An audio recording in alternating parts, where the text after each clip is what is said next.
Bienvenidos a Miss Quinceañera. Miss Quinceañera con Margarita Barajas, su diseñadora profesional con más de 35 años de experiencia con los mejores diseños para novias, quinceañeras, bautizos y cualquier evento especial. Pregunte por el especial del mes y también tenemos sistema de apartado. Y para los caballeros, venta y renta de tuxedos. Miss Quinceañera está ubicado en la ciudad del Monte. Visítanos o llámenos por teléfono al número que aparece en su pantalla para cualquier consulta y síganos en nuestras redes sociales.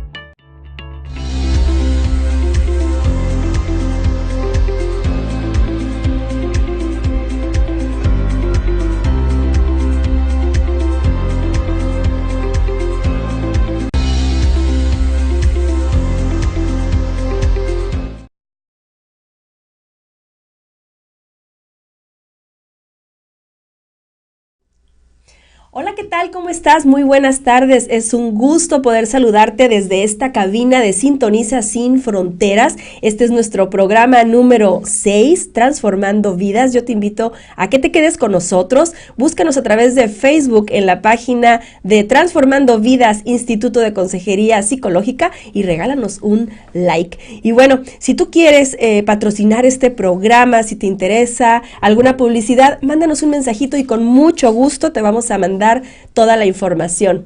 Te invito a que te quedes durante esta hora porque, bueno, si tú tienes hijos o hijas adolescentes, estoy segura que te va a interesar este programa. El día de hoy hablaremos acerca de la ansiedad y de la depresión en la adolescencia.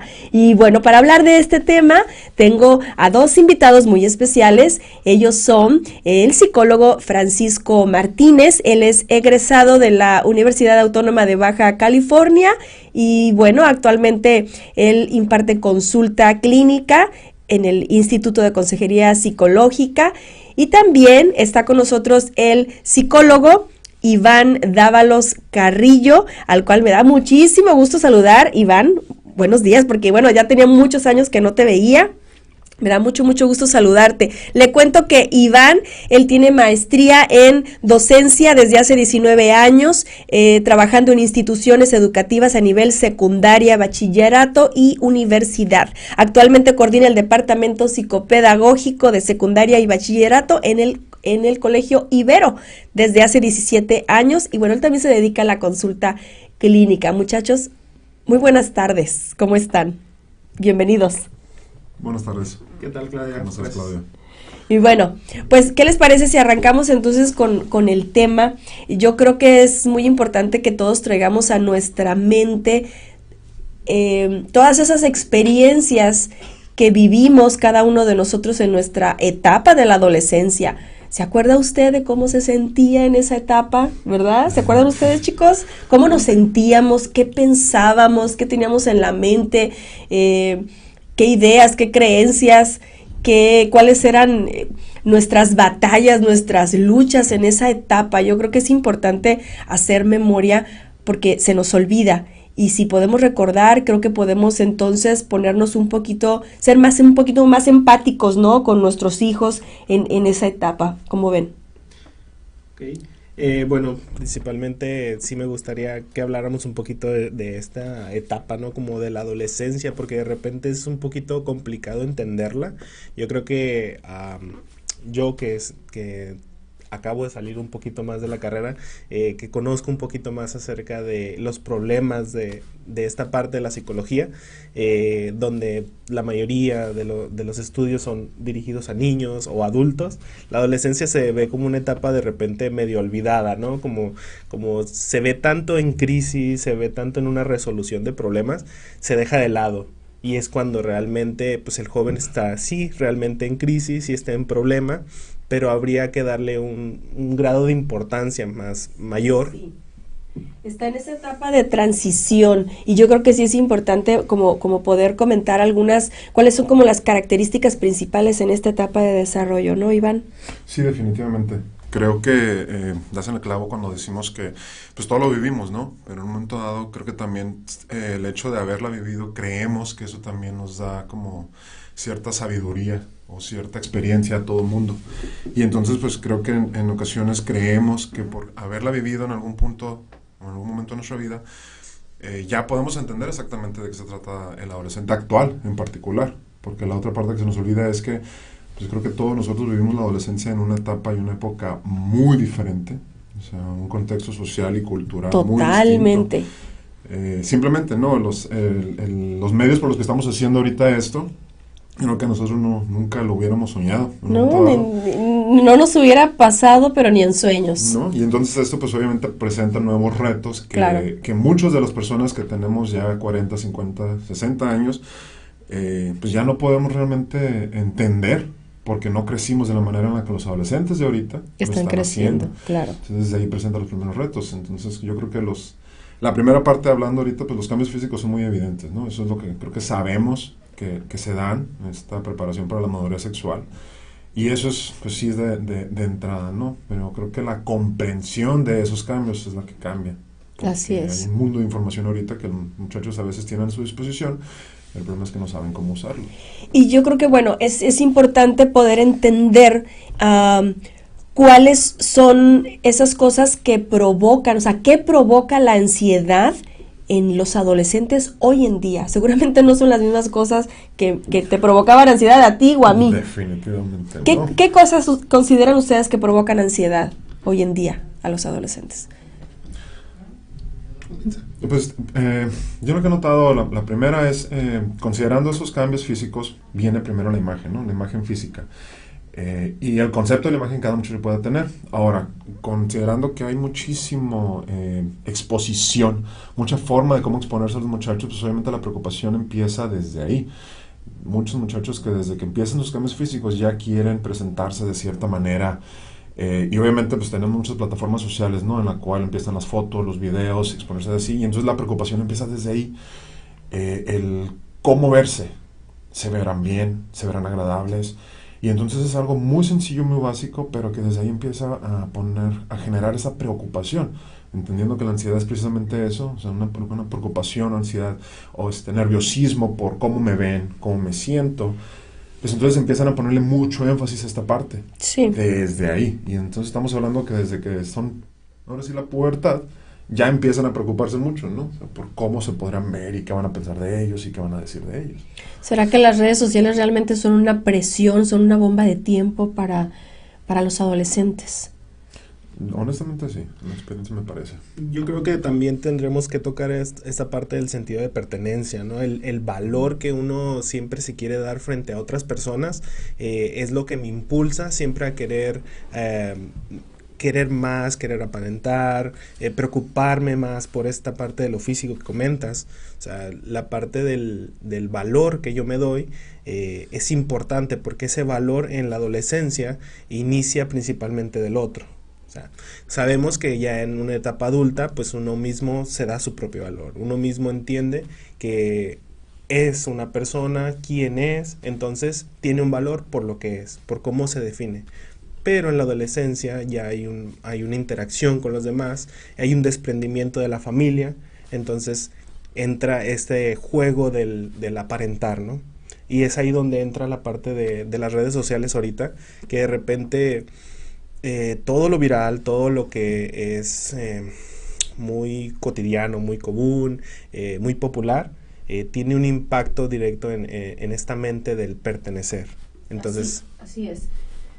Me gustaría, bueno, darle la bienvenida y saludar a nuestro auditorio el día de hoy. Nos acompaña Marta Patricia Azuara, nos saluda, buen día, nos dice Alicia Ávila, dice hola, interesante tema. Y Marta Patricia nos dice, los jóvenes se pasan mucho tiempo jugando en aparatos electrónicos y juegos violentos. Los padres los dejan solos mucho tiempo. Y Alicia Ávila nos comenta, desafortunadamente hay mucha baja autoestima hoy en día. Creo que es muy cierto esto que nos comentan, ¿no? Y ellas, bueno, son mamás también de chicos que ya han pasado por estas etapas, ¿no?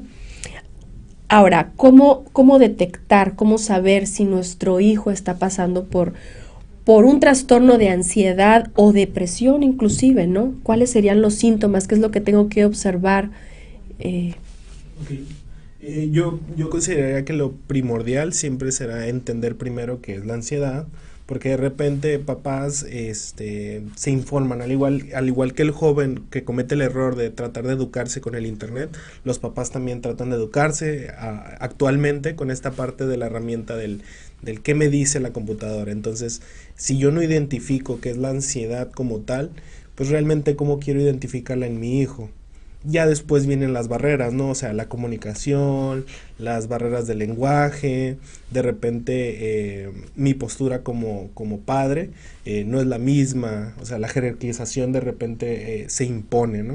Aparte de que viene esta barrera cultural por la edad o por el estilo de educación que manejen cada uno. Entendiendo en esta parte que la ansiedad finalmente sí es una manifestación biológica, ¿no? Es un mecanismo necesario para la supervivencia del ser humano, entendiendo que es un mecanismo de defensa que nos pone en alerta ante diferentes amenazas que podamos entender. Sin embargo, ya cuando viene a los muchachos, en muchas ocasiones son amenazas aprendidas, obviamente a partir de los patrones de crianza, ¿no? Entonces, ese nerviosismo que tenemos, esa pequeña dosis de adrenalina que nuestro cuerpo libera, cuando estamos enfrente de un peligro, es lo que activa muchos mecanismos en el cuerpo. Entonces, el problema es que en muchas ocasiones es una oleada de sensaciones físicas que vienen e imposibilitan al muchacho actuar. Entre ellos están, veniéndonos con rasgos físicos, ¿no? La sudoración excesiva de manos, las palpitaciones fuertes en el corazón, la respiración agitada. En ocasiones inclusive viene esta preocupación a nivel de ideas, ¿no? De estar constantemente preguntando, ¿y qué va a pasar si esto? ¿Y si yo hago aquí? ¿Y si yo acá? Entonces esas pequeñas señales son las primeras que hay que considerarnos como papás. Si de repente pregunta mucho sobre, oye, ¿y qué vas a hacer, papi? O sea, ¿vas a salir? ¿Vas a ir a dónde? ¿Y a qué hora vas a venir? Como con demasiada inseguridad, ¿no? Mucha inseguridad, mucho miedo. En ese sentido. Entonces, ese tipo de preguntas, sobre todo cuando se comentan recurrentes, ya nos hablan de una situación así. ¿Por qué? Pues porque están preocupados por lo que pueda pasar. De hecho, la ansiedad de separación, y tiene que ver con el comentario que nos pusieron ahorita, ¿no? La ansiedad de separación definitivamente es algo muy importante a considerar, y es algo muy común, precisamente por cómo estamos ahorita a nivel social y cultural, ¿no? Entonces, esas preocupaciones excesivas, si yo le digo, oye, papás que viajan, ¿no? Esto sí lo veo mucho. Papás que viajan y los muchachos están como, ¿y cuándo vienes? Oye, ¿y me vas a marcar? Márcame cuando llegues, ¿no, papi? Manda un mensaje, o, ¿sabes qué? ¿A qué hora vas a venir? Cuando se van a trabajar de un día para otro. Entonces, ese tipo de cosas son las que hay que estar muy, muy atentos para poder de repente darnos cuenta si efectivamente hay una situación de ansiedad. Sí, nos escribe una chica que, nos pide que no digamos su nombre, vamos a anónima. Dice, ¿cómo hacer sentir amado a un adolescente con ansiedad, que no se sienta solo? Esta parte, en la experiencia que he visto, muchas veces tiene que ver con el poder validar primero lo que siente y enseñarle a expresar lo que siente, ¿no? Estamos, yo creo que a nivel cultural, y eso sí es algo que platico con muchos de mis pacientes y clientes, en el sentido de que cuando comentan que se sienten de una manera, muchas veces tendemos a invalidar lo que sienten, diciéndoles, ay, se te va a pasar, es algo de ahorita. Sí, ay, este muchacho, o sea, sí, no lo descartamos. No le dan demasiado importancia. Fácil. Entonces, lo primero es escuchar, escuchar qué tiene para decir esta persona. ¿Por qué? Porque es donde entra lo que decíamos al principio, que creemos que porque ya lo vivimos somos expertos. Y es que quizás como padres estamos tan metidos en nuestra vida adulta, en nuestros compromisos y responsabilidades, que entonces las cosas a veces que escuchamos del adolescente precisamente no les damos importancia porque nos parecen tan pequeñitas, tan insignificantes, tan banales, pero no sabemos lo que eso significa para el muchacho o la muchacha, ¿verdad? Bueno, vamos a ir a una pausa, quédese con nosotros, yo le invito a que nos llame aquí a la cabina 664-207-2168 para que, nos salude, nos diga sus preguntas, con mucho gusto le vamos a contestar. Le voy a dar los teléfonos de nuestros psicólogos. El psicólogo Iván Dávalos es el 664-331-3421, puede hacer una cita con él, o el psicólogo Francisco Martínez, 664-584-8254. Vamos a una pausa, ya regresamos.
Ya estamos aquí de regreso, gracias por quedarse aquí con nosotros. Si usted se acaba de conectar, estamos hablando acerca de la ansiedad y la depresión en la adolescencia. Y bueno, yo le agradezco muchísimo a toda la gente que nos ha escrito toda esta semana.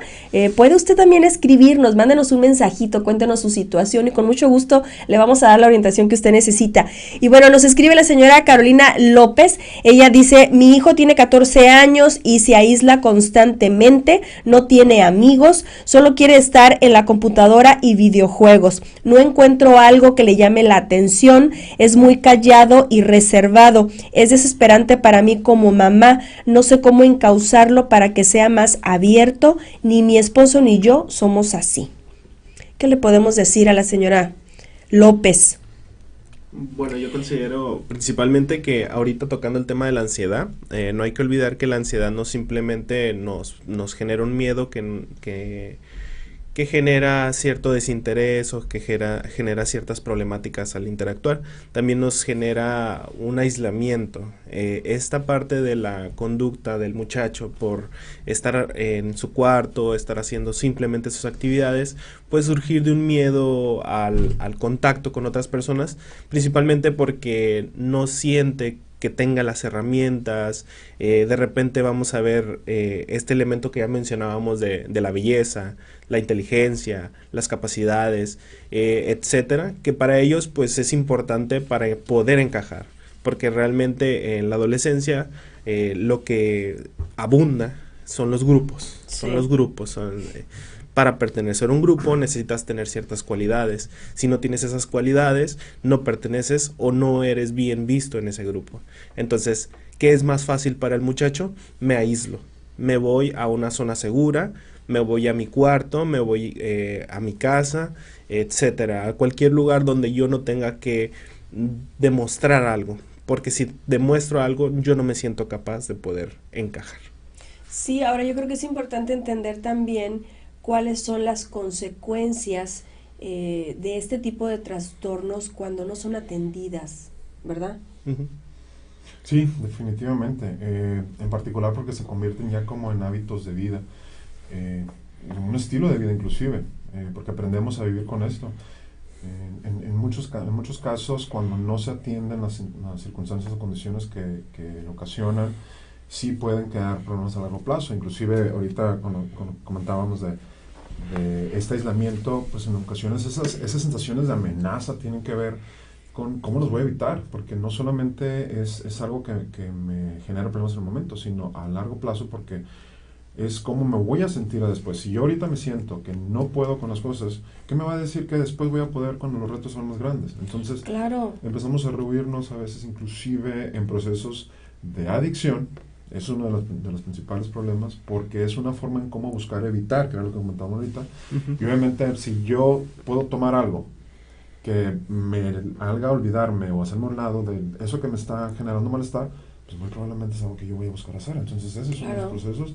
Y ya cuando se convierte en ansiedad, un trastorno de ansiedad generalizada o una depresión crónica, o inclusive una distimia, ¿no? Donde ya es un problema mucho más grave. Sí, y yo creo que es importante el poder hablar abiertamente con nuestros hijos a cualquier edad sobre realmente los retos que la vida nos presenta. Vaya, la vida no es color de rosa, siempre lo he dicho, o sea, la vida es dura, y entonces si no nos enseñan desde pequeños a enfrentar todas esas situaciones que nos causan frustración, que nos causan ansiedad, depresión, etcétera, pues, ¿cómo? O sea, como dices tú, es un estilo de vida, pero un estilo de vida con vicios, con hábitos no muy saludables, ¿no? Y sin poder enfrentar los problemas y menos resolverlos. Sí, uno de los principales aprendizajes que yo he tenido a través del tiempo trabajando en clínica es esta idea de que una buena vida es una que está libre de problemas. No sé si les ha tocado, o sea, que tenemos esta noción de que una buena vida va a ser aquella en la que todo feliz, no tenemos problemas. Y creo que una de las primeras ideas, aprendizajes que yo busco trabajar en cualquiera de mis muchachos, tanto en colegio como en consultorio, es esa. O sea, entender que la vida feliz no va a ser una libre de problemas, sino va a ser aquella en la que te sientas preparado para enfrentar cualquier reto que venga. O sea, Claro, eso claro. realmente es lo que da una tranquilidad. No sé si en algún momento, hace un par de años, a ustedes les tocó leer un artículo de que decía el hombre más feliz del mundo, era un monje, y bueno, efectivamente le habían hecho estudios en varias universidades, y científicamente estaban demostrando que este señor era el más feliz del mundo. Pues sí, pero es un monje, no tiene esposa, no tiene no tiene las preocupaciones de la vida diaria, no tiene Totalmente. hijos, medita casi las 24 horas, se concentra en su estado mental. Bueno, no estamos en esa situación, ¿no? No. Pero para nada. Serían condiciones de repente ideales, ¿no? En teoría. Pero pues luego Imagínate, también nada real. le agregamos también el contacto con otras personas que finalmente sí se convierte en una red de apoyo y son los recursos que en ocasiones nos ayudan a enfrentar esa vida precisamente cotidiana, pues yo creo que sí estamos pidiendo de repente como algo un tanto lejos, ¿no? Totalmente. Así es. Nos escribe la señora Patricia Núñez, dice, ¿a dónde puedo llevar a mi hijo para que lo atiendan? Tiene muchos miedos y últimamente batallo para que salga de casa. Solo quiere estar en su cuarto y le tiene un miedo exagerado a las arañas. Bueno, pues ya dimos los teléfonos aquí de los psicólogos, que van a estar apareciendo aquí en la pantalla, y ahorita en un ratito más los voy a repetir. Puede hacer una cita con ellos o puede hacer una cita igual en el Instituto de Consejería Psicológica. El teléfono es el 901-6986. Otra persona que me pide que no digamos el nombre, dice, mi hija tiene 16 años y siempre ha sido una buena hija, pero a raíz de que nos mudamos cambió de escuela y de amistades, y últimamente con las nuevas amistades siento que la están mal influenciando, se ha vuelto grosera y rebelde. ¿Qué puedo hacer? Pues aquí habría que determinar primero cuánto tiempo tienen de la mudanza, ¿no? ¿Por qué? Porque obviamente primero puede ser solamente el duelo, o sea, el duelo natural de haber un cambio de vida. Sin embargo, pues como sabemos ahora sí los manuales que nos ayudan, pues si ya pasó de cierto tiempo, ya estamos hablando, yo creo, de un proceso depresivo en el que el duelo ya pasó a ser un tanto patológico y obviamente está buscando, como comentaba muy bien hace rato, como encajar. Sí, habría que ver qué es lo que para la chica, para ella, qué fue lo que ella tuvo que dejar atrás, ¿no? Y qué tan significativo fue. Lo que comentábamos hace ratito, no somos conscientes de lo que para los chicos es muy significativo y muy importante, que en nuestra vida adulta pues no entendemos porque nosotros estamos concentrados en otras cosas. Hay que entender un poquito acerca de esta muchacha, de repente esta adaptabilidad que necesita implementar, y pues se ve afrontando una situación difícil, y mayormente tendrá que recurrir a herramientas que de por sí habría que evaluar si tiene a su disposición, ver la relación con la mamá, porque de repente ese cambio, esa mudanza, pues sí tiene un impacto, como tú decías, Iván, va a generar un miedo a no poder adaptarse, un grado de depresión por la pérdida, una pérdida real de amigos, de un entorno seguro que ya había controlado. Entonces, es esperable que le mueven su mundo, porque ese es su mundo. Esa es la parte que ya hemos mencionado, ¿no? La importancia de darle valor a su mundo, porque mi mundo es importante para mí, su mundo es importante. Claro. Ahora, ¿cómo podemos evitar de pronto las consecuencias, estas consecuencias que decíamos a largo plazo? ¿Cómo las evitamos? ¿Cómo prevenir llegar a un desastre emocional mayor, ¿no? Empieza con la comunicación, el diálogo, definitivamente, y no solo el diálogo, sino validar lo que la persona está viviendo y sintiendo. Esta cuestión de que no porque no sean problemas que consideramos como adultos reales en ocasiones, ¿no? Lo que ahorita no son problemas válidos, o sea, son problemas a su edad, a su etapa, para lo que esa persona está viviendo. Entonces, hablar primero de ello. El problema es que a veces los adultos somos los que en ocasiones no estamos preparados para hablar de esto. Entonces, esa comunicación abierta que tú mencionabas, eso es lo primero. Segundo, estar atento a cualquier cambio de conducta drástico, cualquier cambio que de repente, si mi hijo y mi hija era de cierta manera y de repente dicen, es que no era así, pues, señora, hay que trabajar sobre eso, hay que ver cuándo cambió. Típicamente hay un punto, ¿no? Poner atención sobre eso. La otra parte es inmediatamente buscar atención, buscar ayuda, apoyo, sea en la escuela, sea con la red de apoyo, amigos, familiares, o en todo caso, pues ya el apoyo profesional. que digo, también ahí creo que es una cultura con la que seguimos todavía peleando, considerando que hay ahorita mucha cuestión cultural de que vamos con todo mundo, todo tipo, y al final vamos con el psicólogo porque ya todo lo demás nos falló, ¿no? Los adivinos y la lectura y los imanes y piedras, que son cosas que definitivamente van a funcionar en algún punto, pueden ayudar, ¿no? Pero no es suficiente, como para atender a un profesional. Así es. Iván, bueno, tú ya tienes más de 10 años, muchísimos años trabajando con chicos. ¿Qué es lo que tú más observas? ¿Cuál es la problemática que se da más en ellos? Yo sí he visto esos, y sobre todo en años recientes, un incremento en la presencia de síntomas de ansiedad y depresión.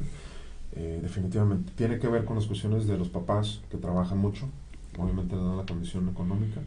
Sin embargo, también se está conectado, y no estoy en todo satanizando los aparatos, pero hay un incremento ahora sí a nivel neurológico de la depresión, y tiene que ver con el uso de aparatos. Esto de que se estén desvelando constantemente 11, 12, 1 de la mañana con el aparato frente a ellos. Si consideramos el daño que hace la luz azul, o sea, que es la que emiten los aparatos, ¿no? Que luego no nos deja dormir, y lo que sí duermen o sí dormimos es poco y no es profundo, eso ya genera un cansancio físico. Y ese cansancio físico nos hace menos resistentes a los inconvenientes del día. Y eso es sentirnos como que no podemos con nuestro día, pues nos lleva a sentirnos insuficientes, ¿no? Impotentes quizá a cambiar situaciones. Y entonces empieza un proceso automático que nos lleva simplemente a sentirnos mal, y es algo ya constante. Y el cuerpo empieza entonces a protegerse de alguna manera. Sí. Entonces yo sí he visto un incremento en los últimos, vamos a decir, 4 o 5 años de síntomas de ansiedad y síntomas de depresión por diferentes cosas. Sí, qué importante lo que estás mencionando y estar conscientes como papás de la importancia de ponerle los límites a nuestros hijos. O sea, aunque estén todavía en la etapa de la adolescencia, necesitan dirección, necesitan disciplina. Entonces tiene que haber un horario para dormir y sí, quitarles los aparatos, como tú dices, ¿no? Y sobre todo darles la explicación del por qué. Del por qué y para qué es tan importante cuidar la salud. Creo que muchas veces también la otra parte es la falta de comunicación. O sea, creo que los mismos papás no siempre tenemos las herramientas todos. O no nos atrevemos. Cuando sí las tenemos, muchas veces no nos atrevemos a abordar temas difíciles. O por no batallar, o uno llega cansado del trabajo y el papá es el que está metido en el teléfono. También eso, ¿no? O sea, queremos esta parte de haz lo que yo digo y no lo que yo hago, ¿no? No, tenemos que poner el ejemplo. Así es. Nos escribe Susana González, dice, ¿cuáles son los síntomas de depresión y ansiedad en los adolescentes? Que bueno, ya comentamos algunos. Tengo unos gemelos de 14 años, han cambiado mucho últimamente, uno más que el otro, se ha vuelto muy rebelde. Hace poco le di permiso de tener novia, pero la muchachita lo rechazó y ha estado muy inquieto. ¿Cómo lo puedo ayudar? Temas interesantes del amor en la adolescencia. Bueno, a ver, chicos. Yo comentaría principalmente que la depresión en la adolescencia se caracteriza principalmente por lo que ya hemos estado hablando desde hace un tiempo acerca de la aceptación. En este rechazo del muchacho, tal vez él habría que conocerlo un poquito más, pero podríamos decir así como hipotizando que el muchacho tuvo valor para dirigirse a esa persona, no tenía todavía esa solidez, esa confianza como otros muchachos de repente que van tras una, tras otra, que eso también en exceso pues viene siendo una complicación, pero bueno, centrándonos en ese muchacho, digamos, él tomó mucho de sus herramientas para afrontar esa situación y al ser rechazado pues se le vino el mundo encima, o sea, todo eso que él pensó que pudo haber logrado con mucho esfuerzo, no se hizo. Entonces es natural que esa tristeza se vuelva un malestar que ya afecta a nivel físico, a nivel comportamental, psicológico también. Entonces es comprensible ver ese malestar. Sin embargo, la importancia de la familia o de los padres en ese caso es que qué tanto puedo apoyar, qué tanto puedo sustentar esa crisis que está pasando. Sí, y yo creo que, bueno, y hablarles a los hijos estos son los obstáculos que la vida nos empieza a poner, ¿no? Desde etapas muy tempranas, ¿verdad? Y que nos generan frustración, y hay que saber manejar la frustración, porque no es algo de lo que nos podamos librar tan fácilmente. ¿No? O sea, no. Creo que ahorita otra cosa que también tenemos, y también es un aprendizaje, ¿no?, cultural, es esta cuestión de rehuirle al dolor. O sea, creer que el dolor, la tristeza y el malestar son malos. O sea, yo creo que es algo que tenemos inherente en nosotros, y ese es el problema, que cuando tenemos este tipo de situaciones como las que está viviendo este muchacho, muchas veces no le permitimos que realmente viva el dolor que le está ocasionando esa pérdida, Claro. esa situación. Entonces ahí es donde empezamos a tomar muchas decisiones que nos llevan como a actuar de maneras simplemente para no sentir el dolor, ¿no? En lugar de entender que ese dolor está ahí para algo, tiene un propósito, y que en el momento en el que yo entienda cuál propósito tiene, yo puedo entonces hacer algo mejor. Claro. Y de repente ahí también entran los problemas de los papás, ¿no? De repente las dificultades para digerir el dolor de los papás. Al verlo en sus hijos, pues realmente es ahí donde entran en conflicto. Sí. Y no entra la aceptación del dolor. Sí, claro. Como dices tú, veo a mi muchacho sufrir. Como yo no soporto sufrir, a mí no me gusta que me duela, no quiero que a él le duela. Le duele a él y me duele a mí. Que fíjense que hace 2 días publiqué en mi muro de Facebook, psicóloga Claudia Esparza, publiqué precisamente un video que me encontré por ahí, que me gustó mucho, y hablaba de esto que estás tú comentando, ¿no? O sea, de cómo los papás creemos que el amor es estarles cuidando todo, o sea, resolviéndole los problemas, no dejar que salgan del cascarón, protegiéndolos, y es todo lo contrario, porque no les estamos dando herramientas para la vida, no los estamos ayudando a crecer. El dolor nos ayuda a crecer, y esto es algo que tenemos que entender. Definitivamente. Es algo que veo, yo creo que cada semestre en el colegio, cientos de papás que eso es precisamente el problema, o sea, que ellos no quieren sufrir, por lo tanto voy a impedir que mi hijo sufra. Y se nos olvida lo que nos enseña el sufrimiento, ¿no? Claro. O sea, también la resistencia, la resiliencia finalmente, ¿no? Recuperarnos de cualquier revés y entender que esa va a ser nuestra vida, y que entre más preparados estemos, más fácil será nuestra vida a futuro. Digo, no vamos a estar ahí para cuidarlos en todo momento. En algún punto, pues todos morimos. Entonces, ¿qué les va a pasar a ellos, no? Cuando ya estén desamparados y solos. Así es. Pobrecitos. Nos escribe Gerardo Uriegas Palos, un saludo. Dice: un saludo al psicólogo Iván Dávalos. Excelente trabajo siempre, un abrazo. Dice Gerardo Castro, saludos a Iván, a psicólogo Iván, perdón. Nos escribe Ale Castro, dice: ¿cómo podemos acompañar y apoyar los papás en un proceso depresivo y de ansiedad? Bueno, creo que ya lo hemos comentado, pero lo volvemos a reafirmar, Iván. ¿Cómo acompañar a un chico en este proceso? Primero yo creo que es atrevernos, variando un poquito, atrevernos los papás a hacer las preguntas difíciles, y atrevernos a, lo que comentas ahorita, ¿no? Enfrentar el sufrimiento que con papás nos va a generar el ver a nuestro hijo sintiéndose mal. Esas preguntas difíciles en ocasiones pueden ser simplemente, ¿te lastimó algo? ¿Te sientes triste? Porque a veces sabemos que nos van a contestar que sí, y que a lo mejor en ese momento ya no vamos a hacer mucho. El escuchar a nuestros hijos, yo creo que, y a los muchachos, es la base. Muchas veces no tenemos que realmente actuar. Y algo que yo sí he notado es que los papás creemos que vamos a actuar para resolver el problema, y como lo acabamos de notar ahorita, ¿no? No se trata de eso, se trata de escucharlos y que se sientan ellos que no están solos. Muchas veces con eso es más que suficiente con un adolescente. Saber que tiene a la gente a su alrededor, y que las personas a su alrededor están dispuestos a apapacharlo, a acompañarlo y ayudarlo a reencontrar cómo resolver la situación, no a resolver el problema. Que se sientan amados, ¿no? Definitivamente. Pero sin embargo, bueno, de pronto platicando con personas ahí en el consultorio, a veces es un poquito difícil poder encontrar el equilibrio en este punto, porque también hay una parte en donde los chicos manipulan, ¿no? Buscan esa sobreprotección para no actuar, para quedarse en su cascarón, en su conchita, y no salir adelante. Entonces es difícil. Yo creo que lo mejor es consultar a un experto de la salud. Totalmente de acuerdo.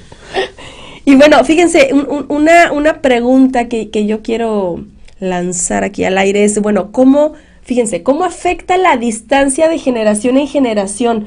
Cuando tenemos ya sea un papá o ambos, ya de la tercera edad, entrando a la tercera edad, que unos 60 años, con un hijo adolescente. ¿Cómo afecta esta distancia de generación a generación? Yo creo que, o sea, lo que más nos resuena en la mente a los tres, yo creo, es lo social, lo cultural.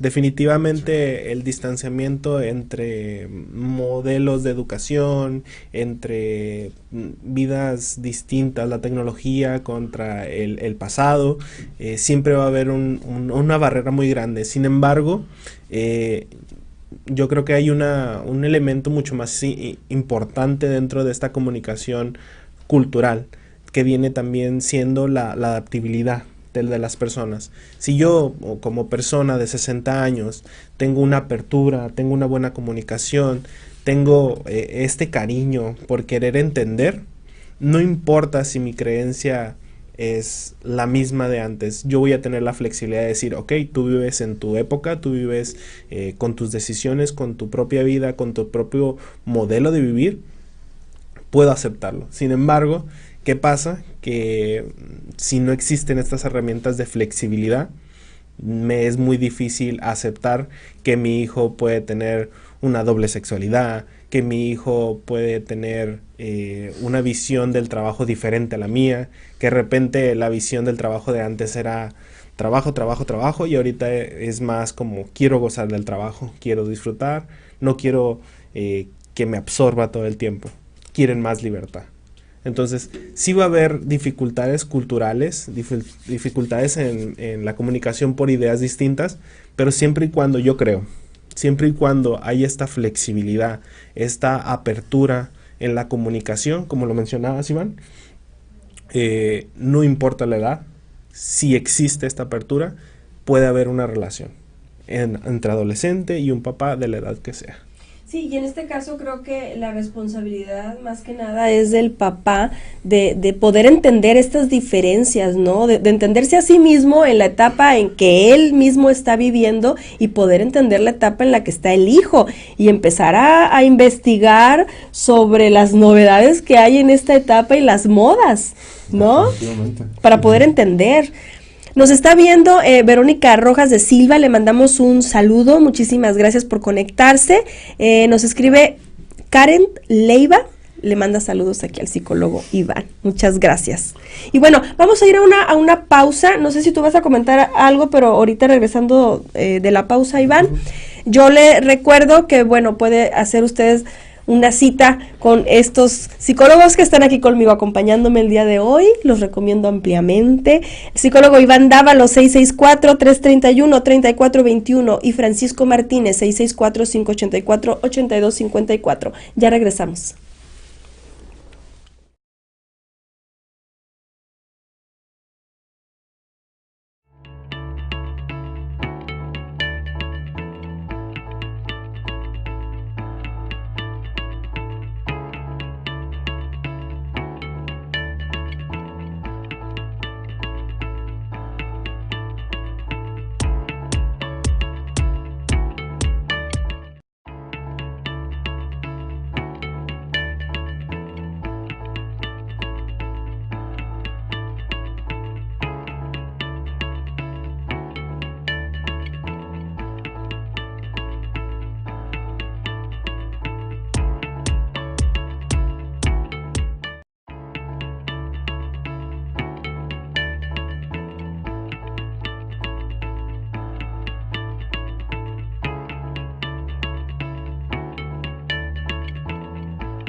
Ya estamos aquí de regreso, gracias por acompañarnos y mire, yo le quiero invitar a usted, si usted tiene un hijo entre el 15 y 24 años que tenga algún trastorno del neurodesarrollo como Asperger, autismo, inclusive, bueno, hablamos también de depresión, lo invitamos al Club de Neuroestima. Mire, es un proyecto muy, muy bonito, que precisamente aquí que tengo al psicólogo Francisco, él es quien lo coordina junto con la psicóloga Leslie.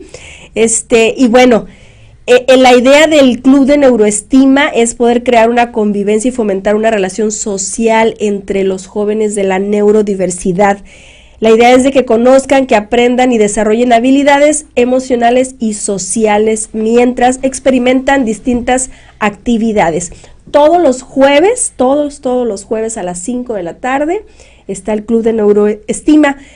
Puede pedir más informes al 901-6986. Y bueno, seguimos aquí con el tema. ¿Qué tan importante, muchachos, es el tema del tratamiento? ¿Cómo saber cuando nuestro hijo ya requiere de un tratamiento farmacológico? Bueno, para saberlo, pues obviamente hay que hacer primero el contacto profesional, ¿no? Definitivamente.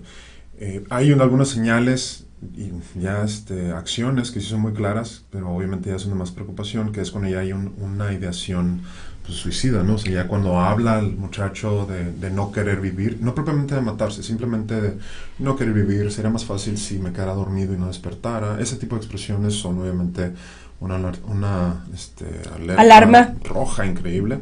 La otra obviamente también es si llega a causarse daño, o sea, el cutting, o sea, cortarse, aunque haya sido una o dos ocasiones, como muchos lo experimentan, porque así lo han compartido algunas de las personas con las que lo he trabajado, ya es suficiente para poder considerar la posibilidad de un tratamiento inclusive farmacológico. O sea, que ese yo creo que es uno de los principales temas tabú, ¿no? De repente cuando viene el tratamiento de estos trastornos.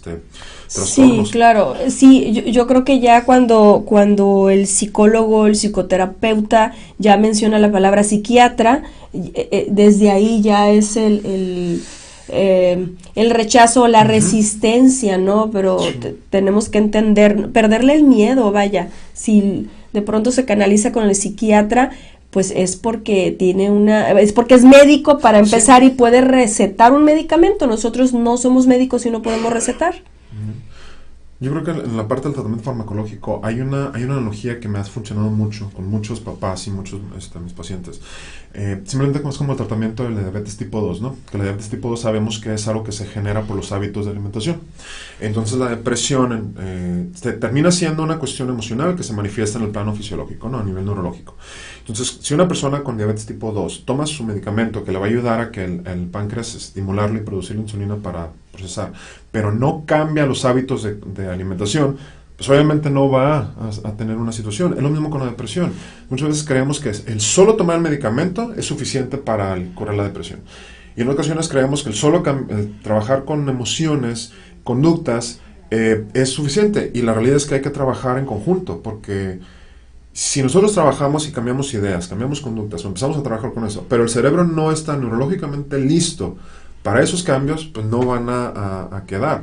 Pero si le agregamos el medicamento para regular la química cerebral y aparte trabajamos sobre los hábitos de ideas y conductuales, pues obviamente el trabajo no es efectivo. Entonces, equiparando la analogía, completándola, es cuando la persona con diabetes tipo 2 no solamente toma su medicamento, sino cambia su forma de alimentación, pues entonces cuando se ve la mejoría. Esa es una analogía que funciona mucho, porque todavía creemos que la depresión, para muchas personas, es algo inventado, es flojo, es cuestión de que le ponga, échale ganas. No. Soy triste. No estés triste. Ay, gracias, no, o sea, ya me siento mejor, que es una broma muy constante. No, esa es una enfermedad, son trastornos emocionales, mentales, o sea, es una enfermedad grave que si no se trata a tiempo, por supuesto que tiene consecuencias a largo plazo, ¿no? Y cada vez se va haciendo más crónico.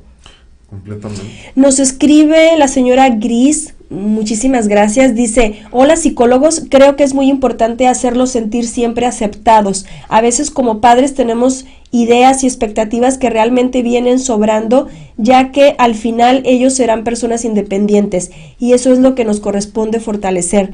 La clave es conocerlos y aceptarlos y con nuestra madurez poder guiarlos para no causarles más ansiedad de la que ya manejan por su etapa. Así es.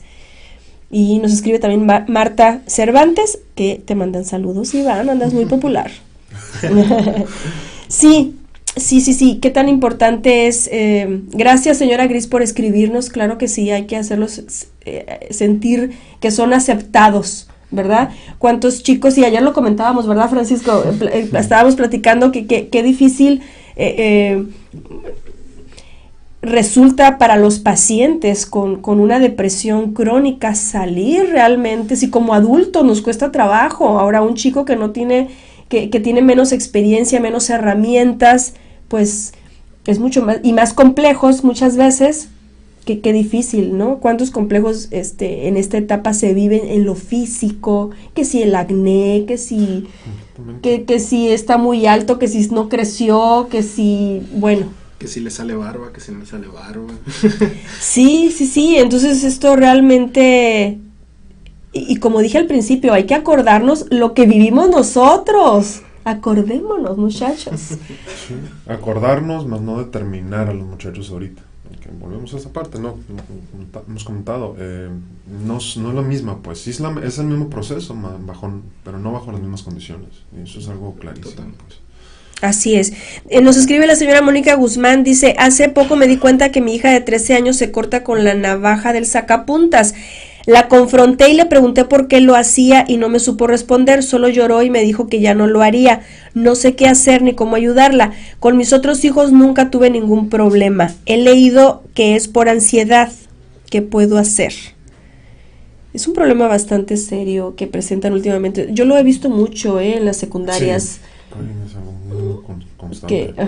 Bueno, yo creo que mi recomendación para ella sería primero el contacto emocional, la empatía con la hija, pero buscar siempre la ayuda profesional, la verdad. Porque en esta parte, como padre, como madre, nos es más difícil tratar este tipo de temas porque lo que buscamos es detener el sufrimiento. No es buscar una solución, no es apoyar, es tratar de mitigar ese sufrimiento y de repente nos dejamos llevar por lo emocional. Entonces no le damos el apoyo realmente que necesitan, sino que simplemente le damos un placebo para que estén bien. ¿Y qué pasa? El hijo dice, estoy bien, ya estoy bien, ya estoy bien, ya estoy bien, y simplemente se quedan con el ya estoy bien. ¿Qué pasa cuando vuelve a entrar otra crisis, otro problema? No lo saben, no lo vuelven a afrontar de la misma manera, pero siguen sin resolverlo. Entonces sí es necesario que acudan con un profesional que les ayude a entender su problema y más que entenderlo, a darle una solución. Claro. Muchachos, se nos acabó el tiempo, ya se nos fue la hora, se nos fue el programa. Les agradezco mucho, gracias Francisco, gracias Iván, y te espero muy pronto, a los dos, pero Francisco ya es como de casa, así es que por eso no le insisto tanto. Muchísimas gracias a usted que nos ha acompañado durante esta hora. Yo le invito a que nos mande un mensajito y nos cuente su historia, con mucho gusto. Aquí le vamos a responder en el próximo jueves, en un programa más de Transformando Vidas. Deseo que tenga una vida maravillosa y recuerde que si le falta un poquito de brillo, puede llamarnos y pedirnos una cita al Instituto de Consejería Psicológica Transformando Vidas 901-6986. Que Dios le bendiga. Gracias.